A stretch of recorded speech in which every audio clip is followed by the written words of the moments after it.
Les partis politiques signataires de la déclaration du 31 mars 2024 ont organisé une conférence de presse ce mercredi 20 novembre 2024 à la Maison de la Presse de Bamako. Cette conférence avait pour objectif de demander la libération des 11 leaders politiques placés sous mandat de dépôt. Mamalé et Alassane Agali étaient sur place. L'objectif principal de cette rencontre était de lancer un appel aux autorités de la transition pour la mise en liberté des 11 leaders inculpés par la justice depuis le 31 mars dernier. Ces hommes et femmes réunis ont exprimé leurs inquiétudes vis-à-vis de cette situation. Il s'agit essentiellement pour nous aujourd'hui de réclamer haut et fort la libération des prisonniers d'opinion.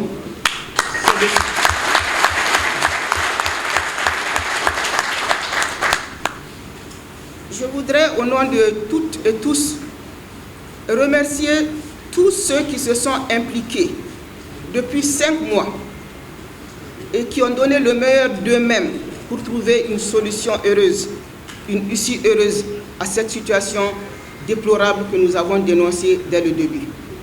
Tous ceux qui se sont investis dans la médiation, ils ont fait de leur mieux, mais chacun a pu constater les résultats ou le manque de résultats que cela a donné, sinon nous ne serions pas là cet après-midi.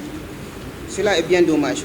Dans leur déclaration, ces acteurs politiques dénoncent la gestion lente de ce dossier qui s'apparente à des manœuvres dilatoires pour faire durer le surplus des chefs de famille. Le 11 juin 2024, 11 de nos camarades politiques, le 20 juin plutôt 2024, 11 de nos camarades politiques qui sont Moustapha Diko et Yaya Sangaré de l'ADEMA PAIJ, professeur Amidou Maïga du Rassemblement pour le Mali RPM, Abdraman Kourera Asma CFP, Moulay Haïdara PDS, Samba Kouloubali NEMA, Laïa Amadou Guindo ADRP, Mohamed Ali Bachili M5 RFP Malikoura, Malé Kamara CNDR ont été arrêtés lors d'une réunion dans un domicile privé et placés sous mandat de dépôt le 24 juin 2024. Les partis signataires de l'historique déclaration commune du 31 mars 2024 rappellent par la présente la pressante demande du peuple malien au retour à l'ordre constitutionnel et au respect des droits de tous les droits démocratiques et inscrits dans le marbre de la Constitution du 22 juillet 2023, héritage des acquis de la Révolution de mars 1991. Ces acquis, que sont entre autres la liberté d'expression et d'opinion, la liberté de réunion, la liberté d'aller et venir, la non-violation du domicile privé, sont intangibles mais quotidiennement remis en cause dans ce pays depuis plus de 4 ans et où de plus en plus la pensée unique a droit de citer. À titre de rappel, tous ces détenus sont arrêtés au cours d'une rencontre dans un domicile privé et placés sous mandat de dépôt le 24 juin 2024, avec comme motif tentative d'atteinte à la sûreté intérieure de l'État, de troubles à l'ordre public et d'opposition à l'autorité légitime.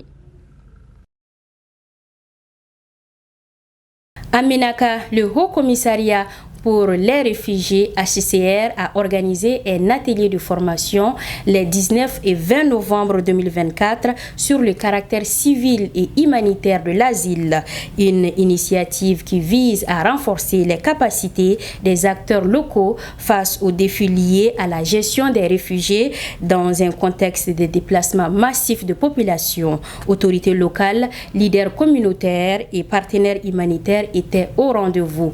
Reportage Soumaïla Baba Maïga. Ce mardi 19 novembre 2024, la ville de Ménaka accueille un atelier de formation de 2 jours organisé par l'ONG UNHCR. Ce rendez-vous porte sur le caractère civil et humanitaire de l'asile, un thème crucial dans un contexte où les déplacements de population se multiplient. Autorités locales, leaders communautaires et acteurs humanitaires se réunissent pour renforcer leurs capacités et mieux comprendre les principes fondamentaux liés à la protection des réfugiés. C'est avec un immense honneur et une profonde gratitude que je vous souhaite la bienvenue à cette formation sur les caractères civils et humanitaires de l'asile, organisée par le Haut Commissariat des Nations Unies pour les réfugiés, UNHCR. Donc cette session de 2 jours revêt une importance capitale dans le contexte actuel où la compréhension et le respect des principes fondamentaux de l'asile sont essentiels pour garantir la protection des personnes vulnérables qui fuient les conflits et les persécutions. Nous avons l'immense privilège de bénéficier de l'expertise de nos 2 spécialistes, dont l'un interviendra via conférence à Gao. Leur contribution combinée à vos riches expériences locales permettra d'enrichir nos discussions et de renforcer notre engagement collectif en faveur de la protection et de la dignité humaine. Je tiens à saluer l'implication des autorités administratives, militaires et civiles de la région de Ménéka, ainsi que les représentants des communes qui accueillent les réfugiés. Votre engagement constant et vos efforts inestimables témoignent de votre volonté de préserver les valeurs humanitaires dans notre région. Le gouverneur de la région de Ménéka a tenu à intervenir pour souligner l'importance de cette initiative et réaffirmer l'engagement des autorités locales en faveur de la protection des réfugiés et de la stabilité communautaire. C'est avec un immense honneur et une grande satisfaction que je prends la parole aujourd'hui pour ouvrir cet important atelier de formation organisé par le Haut Commissariat des Nations Unies pour les réfugiés sur les populations déplacées et forcées. Je tiens à exprimer ma gratitude au HCR pour cette initiative qui répond à un besoin crucial dans notre région. Le renforcement des capacités des forces de défense et de sécurité, ainsi que les leaders communaux et coutumiers sur les caractères civils et humanitaires de l'asile est un important sujet. Dans le contexte actuel, notre région, comme beaucoup d'autres au Mali, fait face à des défis liés aux déplacements forcés et aux crises humanitaires. Ces défis mettent à l'épreuve notre capacité collective à garantir la protection et la dignité due aux personnes qui fuient les conflits et les persécutions. Dans cet environnement complexe, il est essentiel de rappeler que l'asile est un droit fondamental inscrit dans le droit international, un droit que nous devrons jalousement sauvegarder. Cet atelier, marqué par l'intervention des autorités locales et la mobilisation des acteurs communautaires, reflète l'engagement collectif pour garantir une gestion humanitaire et responsable de l'asile à Ménéka.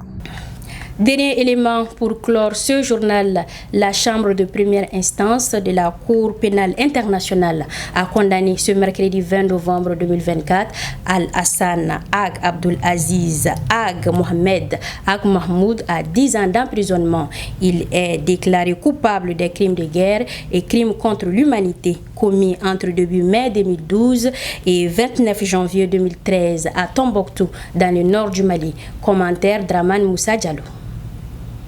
La Cour pénale internationale a rendu son verdict ce mercredi 20 novembre 2024 en condamnant Al-Hassan Ag Abdulaziz Ag Mohamed Ag Mahmoud dit Al-Hassan à 10 ans d'emprisonnement. Ancien chef de la police dite islamique du groupe armé terroriste Ansardine à Tombouctou entre 2012 et 2013. Il est écroué pour crimes de guerre et crimes contre l'humanité. Al-Hassan est reconnu coupable d'avoir participé à un système de terreur visant à imposer une interprétation radicale de l'islam à la population de Tombouctou. La CPI estime que cette peine est proportionnée à la gravité des crimes, à savoir les crimes de persécution, de torture, d'autres actes inhumains et des traitements cruels d'atteinte à la dignité de la personne, des mutilations et des condamnations prononcées sans procédure régulière. Le temps passé en détention par M. Al-Hassan, conformément à une ordonnance de la Cour du 28 mars 2018 au 20 novembre 2024, sera déduit de la peine. Par ailleurs, la Chambre a rejeté une demande de la défense visant à déduire le temps supplémentaire passé par M.